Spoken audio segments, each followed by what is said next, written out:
আমি তোমাকে উদ্দেশ্য ছাড়া ভালোবাসিনি, তোমাকে একটা উদ্দেশ্য নিয়েই ভালোবেসেছি, আর আমার উদ্দেশ্যটা ছিল পূর্ণতা। তবে তোমার থেকে পেলাম দুঃখ ভরা জীবন, একাকিত্ব মন, হতাশগ্রস্ত আর শূন্যতা। তুমি ছিলে আমার খুব শখের, তাই তোমার থেকে একটু সুখ চাইতে গিয়েছিলাম। আফসোস তোমাকে ছাড়াই যতটুকু সুখে ছিলাম, আজ সেই সুখটাও হারালাম।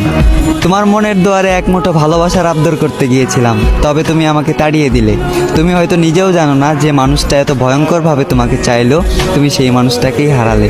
তোমাকে চাইতে চাইতে হয়েছি আমি ধ্বংস। আমি ধ্বংস হয়ে আফসোস করতাম না যদি পেতাম তোমায়, আর তুমি হতে আমার জীবনের অংশ। জোর খাটিয়েও তোমাকে আপন করতে পারলাম না, তাই বিদায় দিয়ে সব কিছু মেনে নিলাম, আর তোমাকে অন্য কারো হয়ে যেতে দিলাম। সহ্য করে নিলাম মনের মধ্যে বয়ে যাওয়া ঝড়। একদিন তুমি বুঝবে কি হারিয়েছ, আর বুঝবে সেদিন খুঁজবে ওই দিন, যেদিন আমার ঠিকানা হবে অন্ধকার কবর।